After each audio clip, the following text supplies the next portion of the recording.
ꯋꯥꯔꯤꯁꯤꯒꯤ 12 ꯁꯨꯕ ꯇꯥꯡꯀꯛ ꯍꯧꯖꯤꯛ ꯃꯌꯥꯝꯗ ꯈꯨꯗꯣꯜ ꯇꯝꯖꯔꯤ ꯑꯗꯣꯝꯒꯤ ꯃꯃꯜ ꯌꯥꯝꯂꯕ ꯂꯥꯏꯛ ꯑꯃꯗꯤ ꯆꯦꯅꯦꯜ ꯑꯁꯤꯕꯨ ꯁꯄꯣꯔꯠ ꯇꯧꯕꯤꯕ ꯑꯣꯏꯅ ꯁꯕꯁꯀ꯭ꯔꯥꯏꯕ ꯇꯧꯕ ꯀꯥꯎꯕꯤꯒꯅꯨ ꯄꯣꯟꯆꯦꯟꯕꯤꯅ ꯄ꯭ꯔꯞ ꯆꯪꯁꯤꯜꯂꯛꯂꯒ ꯎꯔꯤꯔꯩ ꯅꯪꯗꯤ ꯂꯩꯄꯥꯎ ꯆꯦꯟꯕꯗ ꯋꯥꯔꯤꯅꯤ ꯁꯦ ꯂꯐꯣꯏꯁꯦ ꯆꯥꯁꯤꯜꯂꯨ ꯆꯣꯛꯊꯔꯤꯗꯣ ꯐꯅꯕ ꯎꯔꯤꯔꯩꯅ ꯄꯥꯎꯈꯨꯝꯃꯤ ꯋꯥꯕꯗꯤ ꯋꯥꯏ ꯑꯗꯨꯕꯨ ꯏꯁꯣꯔꯒꯤ ꯊꯧꯒꯜꯅꯤ ꯈꯟꯅ ꯑꯋꯥꯕ ꯄꯨꯝꯕ ꯀꯥꯎꯔꯕꯅꯤ ꯏꯆꯦ ꯑꯗꯣ ꯏꯆꯦꯒꯤ ꯂꯐꯣꯏꯁꯦ ꯐꯖꯈ꯭ꯔꯦꯗ ꯆꯥꯕꯗ ꯍꯥꯎꯔꯅꯤ ꯏꯆꯦꯅꯅꯦ ꯏꯅꯥꯎ ꯄꯤꯖꯅꯤꯡꯗꯨꯅ ꯇꯧꯕꯅꯤ ꯏꯆꯦꯅ ꯄꯨꯔꯛꯄꯕꯨ ꯀꯔꯤꯒꯤ ꯍꯥꯎꯇꯕ ꯈꯜꯂꯒ ꯄꯨꯔꯛꯀꯅꯤ ꯁꯦ ꯆꯥꯁꯤꯜꯂꯣ ꯅꯁꯥꯗꯣ ꯀꯟꯈꯠꯅꯕ ꯍꯣꯏ ꯏꯆꯦ ꯍꯣꯏ ꯍꯦꯛ ꯍꯥꯏꯕꯒ ꯂꯩꯋꯥ ꯌꯥꯎꯕ ꯂꯐꯣꯏ ꯑꯁꯣꯟꯕꯅꯤ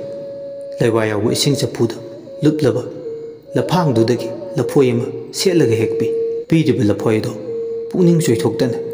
ꯃꯊꯛ ꯊꯣꯡꯕ ꯑꯃꯅ ꯄꯤꯔꯛꯂꯕꯅꯤ ꯍꯥꯏꯗꯨꯅ ꯂꯐꯣꯏꯗꯣ ꯃꯀꯨ ꯈꯣꯛꯂꯒ ꯆꯥꯔꯤ ꯂꯐꯣꯏꯗꯣ ꯆꯥꯕ ꯎꯕꯗ ꯑꯄꯦꯟꯕ ꯐꯥꯎꯏ ꯄꯣꯟꯆꯦꯟꯕꯤꯅ ꯄꯨꯛꯅꯤꯡꯗ ꯈꯜꯂꯤ ꯆꯥꯁꯤꯜꯂꯨ ꯎꯔꯤꯔꯩ ꯈꯔ ꯌꯥꯝ ꯆꯥꯁꯤꯜꯂꯨ ꯃꯗꯨ ꯆꯥꯔꯗꯤ ꯅꯪꯒꯤ ꯈꯣꯟꯖꯦꯜꯗꯣ ꯁ꯭ꯋꯥꯏ ꯏꯄꯥꯛ ꯏꯔꯦꯜꯗ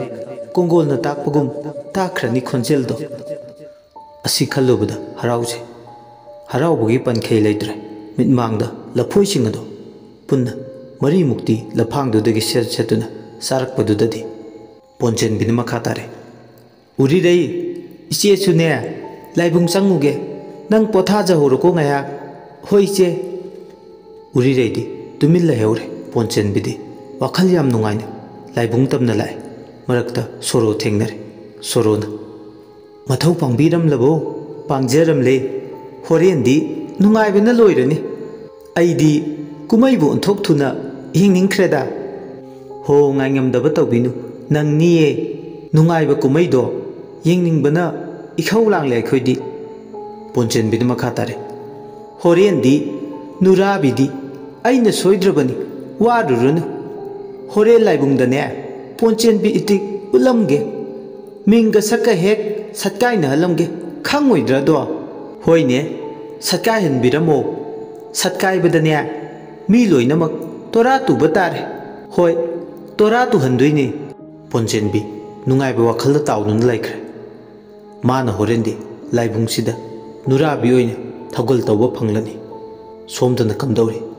ꯅꯨꯡꯊꯤꯜꯒꯤ ꯃꯇꯝ ꯑꯣꯏꯔꯛꯂꯕꯗ ꯎꯃꯪ ꯂꯥꯏꯕꯨꯡ ꯑꯗꯣ ꯄꯨꯝꯂꯥꯡ ꯂꯥꯡꯏ ꯑꯔꯣꯏꯕ ꯅꯨꯃꯤꯠꯀꯤ ꯂꯥꯏꯒꯤ ꯊꯧꯔꯝ ꯅꯨꯄꯥ ꯅꯨꯄꯤ ꯀꯌꯥꯅ ꯅꯨꯃꯤꯗꯥꯡ ꯋꯥꯏꯔꯝꯒꯤ ꯖꯒꯣꯏ ꯁꯥꯅꯕ ꯍꯥꯏꯗꯨꯅ ꯊꯣꯛꯂꯛꯄꯗ ꯑꯁꯨꯛꯀꯤ ꯃꯇꯤꯛ ꯃꯤꯒꯤ ꯃꯁꯤꯡ ꯌꯥꯝꯈ꯭ꯔꯦ ꯋꯥꯡꯊꯣꯏꯕꯁꯨ ꯈꯨꯠꯇ ꯄꯦꯅꯥ ꯄꯥꯏ ꯏꯕꯨꯙꯧ ꯏꯕꯦꯟꯗꯧꯒꯤ ꯊꯧꯒꯜ ꯇꯧꯏ ꯍꯟꯗꯛ ꯀꯨꯝꯖꯥꯁꯤꯒꯤ ꯑꯔꯣꯏꯕ ꯅꯨꯃꯤꯠꯅꯤ ꯍꯥꯏꯗꯨꯅ ꯄꯨꯛꯅꯤꯡꯗ ꯆꯦꯠꯅ ꯃꯃꯥꯡꯗ ꯉꯥꯟꯊꯣꯏꯔꯤꯕ ꯂꯥꯏꯗꯨꯗ ꯅꯤꯖꯩ ꯂꯣꯟꯅ ꯄꯨꯛꯅꯤꯡꯗ ꯍꯦ ꯏꯕꯨꯙꯧ ꯈꯣꯔꯤ ꯐꯥꯕ ꯃꯇꯤꯛ ꯃꯌꯥꯏꯅ ꯍꯦꯟꯊꯣꯏꯔꯤꯕ ꯅꯁꯤꯛ ꯃꯉꯥꯜꯅ ꯅꯨꯃꯤꯠ ꯊꯥꯒꯨꯝ ꯉꯥꯟꯊꯣꯏꯔꯤꯕ ꯅꯁꯥꯗꯣ ꯆꯅꯤꯡ ꯂꯥꯏꯔꯦꯝꯕꯤ ꯂꯝꯂꯦꯟ ꯐꯣꯏꯖꯤꯡ ꯆꯤꯡꯃꯥꯡꯗ ꯉꯥꯟꯊꯣꯏꯔꯤꯕ ꯂꯥꯏꯅꯤꯡꯊꯧ ꯑꯋꯥ ꯑꯅꯥ ꯇꯥꯍꯟꯕꯤꯒꯅꯨ ꯉꯁꯤꯅ ꯗꯥꯏꯔꯦꯝ ꯑꯣꯏꯕ ꯇꯥꯏꯕꯪ ꯑꯩꯅ ꯆꯤꯡꯉꯨ ꯅꯪꯒꯤ ꯅꯁꯨꯃ ꯇꯥꯡꯈꯨꯜ ꯁꯥꯔꯝ ꯄꯥꯈꯪꯕ ꯂꯥꯡꯒꯣꯟ ꯇꯝꯗꯨꯅ ꯈꯥꯂꯩ ꯂꯧ ꯇꯥꯕꯗ ꯁꯥꯃ ꯃꯇꯦꯡ ꯄꯥꯡꯒꯗꯧꯔꯤ ꯈꯣꯏꯌꯨꯝ ꯅꯪꯅ ꯀꯨꯕꯤꯌꯨ ꯅꯄꯥꯔꯤ ꯅꯃꯣꯝꯒꯤ ꯈꯣꯟꯖꯦꯜ ꯍꯥꯠꯄꯤꯒꯅꯨ ꯑꯁꯤ ꯈꯜꯂꯗꯨꯅ ꯄꯨꯛꯅꯤꯡ ꯆꯦꯠꯅ ꯊꯧꯅꯤꯖꯩ ꯋꯥꯡꯊꯣꯏꯕ ꯄꯨꯛꯅꯤꯡ ꯆꯦꯠꯅ ꯈꯣꯏꯌꯨꯝ ꯃꯥꯕꯨ ꯅꯤꯡꯕꯅ ꯊꯧꯖꯥꯜ ꯂꯟꯕꯨ ꯐꯪꯂꯦ ꯃꯥꯒꯤ ꯄꯣꯟꯆꯦꯟꯕꯤ ꯃꯥꯏꯕꯤꯅ ꯃꯥꯒꯤ ꯈꯣꯟꯖꯦꯜ ꯍꯥꯠꯅꯕ ꯊꯧꯔꯥꯡ ꯇꯧꯕ ꯑꯔꯦꯝꯕ ꯇꯥꯔꯦ ꯍꯥꯏꯅ ꯃꯇꯝꯅꯗꯤ ꯍꯧꯖꯤꯟꯈꯤ ꯂꯥꯏꯕꯧꯒꯤ ꯊꯧꯔꯝ ꯂꯣꯏꯔꯗꯨꯅ ꯅꯨꯔꯥꯕꯤ ꯊꯣꯛꯄꯒꯤ ꯃꯇꯥꯡ ꯌꯧꯔꯛꯂꯦ ꯅꯨꯔꯥꯕꯤ ꯊꯣꯛꯄꯒꯤ ꯃꯇꯥꯡ ꯌꯧꯔꯛꯄꯗ ꯃꯊꯛ ꯊꯣꯡꯕꯁꯤꯡꯕꯨ ꯈꯣꯏꯔꯝꯂꯝꯂꯒ ꯐꯝꯕꯥꯜ ꯂꯥꯡꯗ ꯉꯥꯟꯊꯣꯏꯔꯤꯕ ꯂꯥꯏꯅꯤꯡꯊꯧ ꯂꯥꯏꯔꯦꯝꯕꯤ ꯑꯅꯤꯕꯨ ꯄꯨꯛꯅꯤꯡꯗ ꯆꯦꯠꯅ ꯊꯥꯒꯣꯟꯅ ꯍꯧꯖꯤꯛꯇꯤ ꯈꯣꯏꯌꯨꯝ ꯃꯥꯕꯨ ꯀꯥꯎꯗꯨꯅ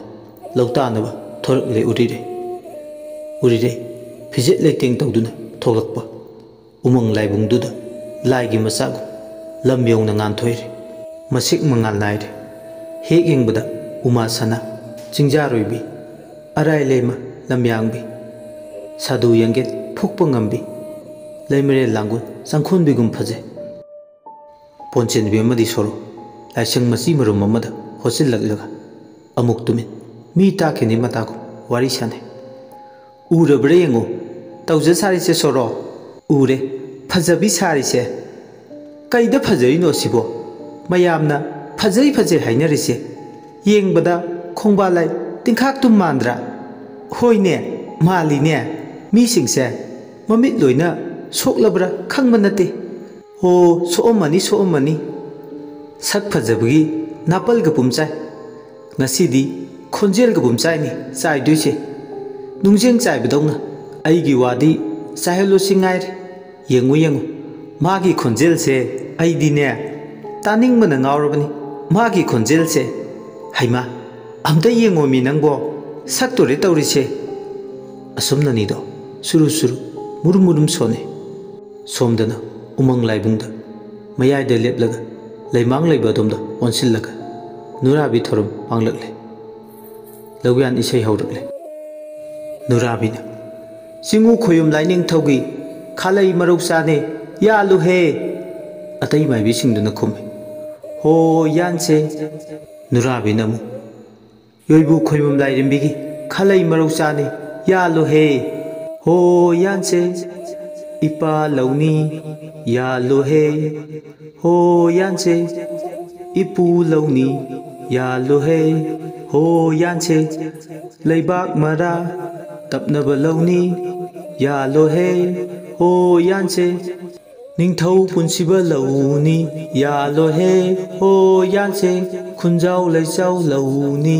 ho yalo ho yanse punsi nungsang launi ho yalo ho yanse chasak chayel launi da ho yanse panphuk panphai launi da ho yalo ho yanse asumna nurabi saribi amaibi uririna khoinong mata saribi amaibi taret atai duga awai kum tongna duna loktarakpa leibe yadre mihul du kangle asawbana masa pumba loy ikaibana maithongdo ngaksak ngangna langsil amaibi ponchenbi sorogi mamangdana thoinena ikaiba phawre sorona khonjeldi hena phajabugum tawida pak he khumde ponchenbi tumille prok sai ponchenbina aisu phana kanadi hona jakhibani siyordi aisu khangjelaktre sorona pakhumle मीने हेनख्रे अइना hydro कानबा फंगलोय मथक थोंबना याम चाले मथक थोंबना चानबा हाइबसे लाइना चानबगा सब माने लेमनमक पोंचनबी पाखुमी खंग्रेदा तौरिसे अकनबा लैवानी अइना सिजनरिबा सिंगसे अदुबु लेमनमक हेक मांगी अइबु अहिंग मतुमदा खै लैमांग कौदुना होनाचबनी पुमनमक अरेंबदा हेक ताइदा सोरोना खुमई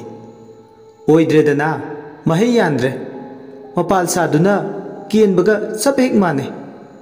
तमना मानबी खोंजेल सिना उमंग लाइबुंग मरिसिदा संदोकले करी हाइरुनी पोंचेनबी इकाइबा हेना फावरे सोरोगी वाई सिंगसे मका फन चाकलेबा मागी असावबगी मैरी थक्ता हेना मैसा फावनबा सिंग यांगसिनबगुम थोकले लाइबुंग मायदा लेप्तुन लेरिबी माबु उरगा हेना खोइरांग खोइसाव नैदो वांगथोइबसु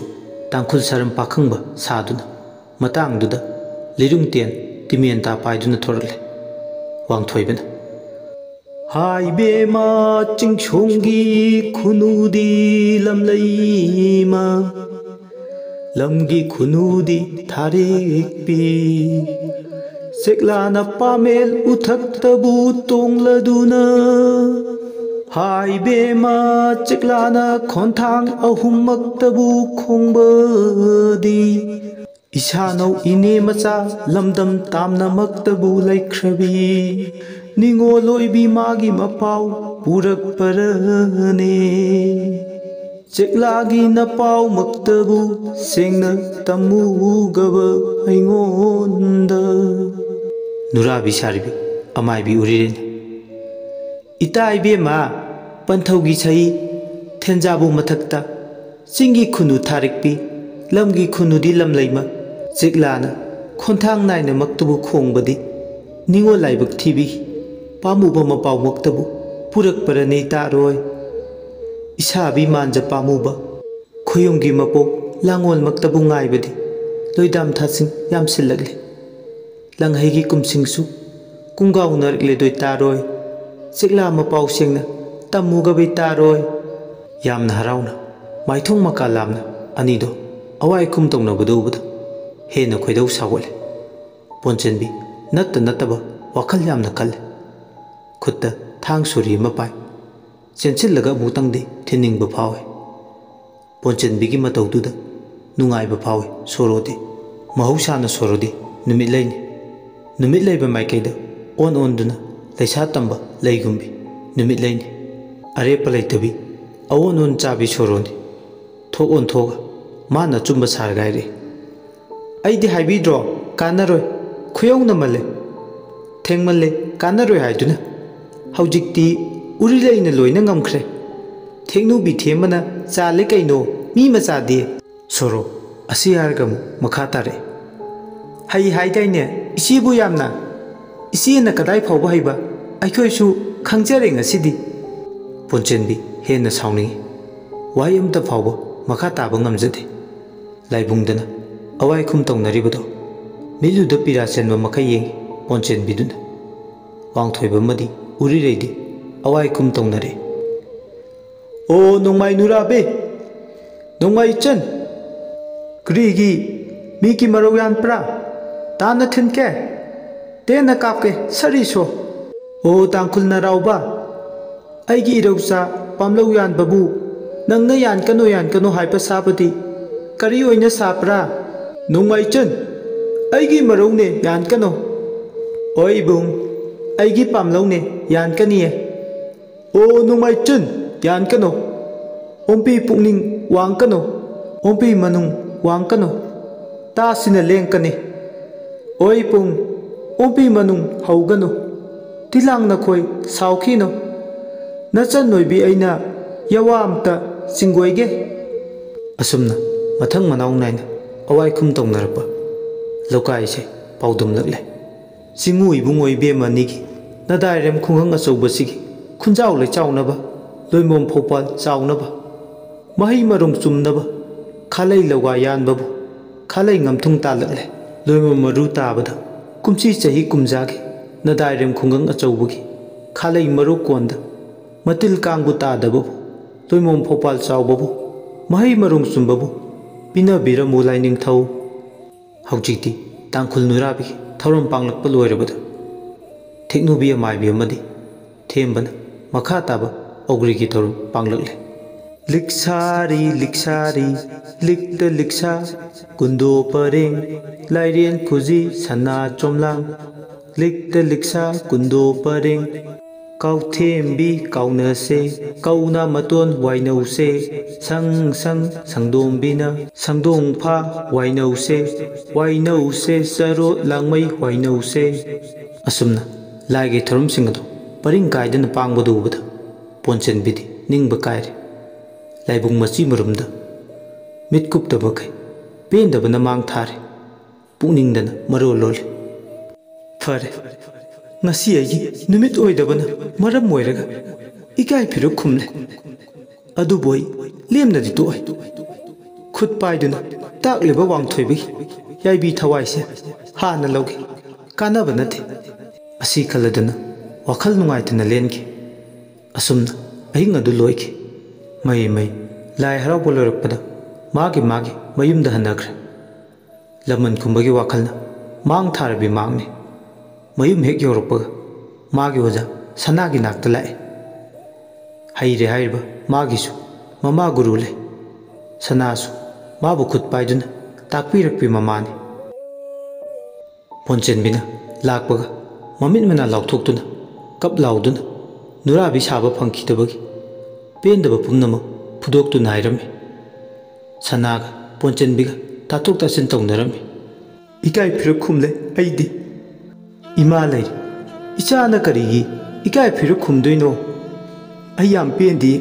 asuk pendaba sibu jinda pende harga kaidogdoino pendabagi thabak pendaba tauge aidi ne yam pendi mina laksakhibu mina su iyongna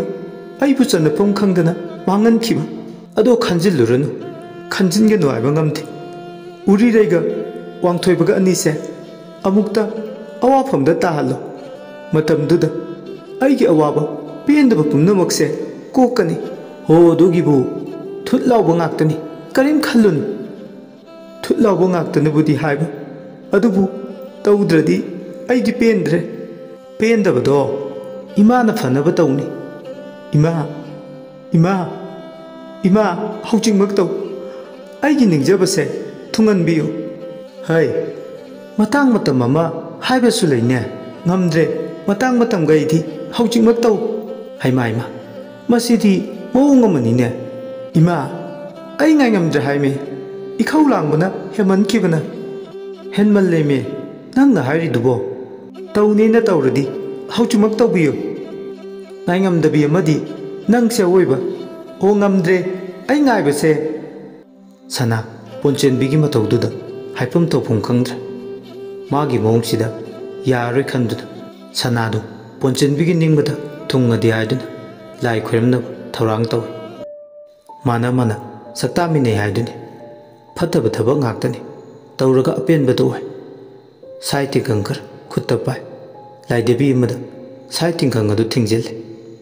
ꯑꯗꯨꯒ ꯁꯎꯟ ꯀꯥꯞꯄꯤ ꯂꯥꯏꯙꯕꯤꯗꯨꯗ ꯂꯥꯏꯙꯕꯤꯁꯤꯗ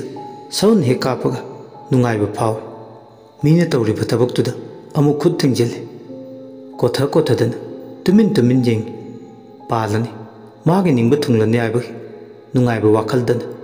ꯍꯧꯖꯤꯛꯇꯤ ꯃꯥꯏꯊꯣꯡ ꯃꯛꯁꯤꯜꯂꯝꯕꯗꯣ ꯈꯔ ꯐꯔꯦ ꯍꯧꯖꯤꯛꯇꯤ ꯁꯅꯥꯅ ꯍꯦꯟꯅꯗꯨ ꯃꯥꯒꯤ ꯃꯊꯧ ꯍꯥꯞꯀꯠꯂꯤ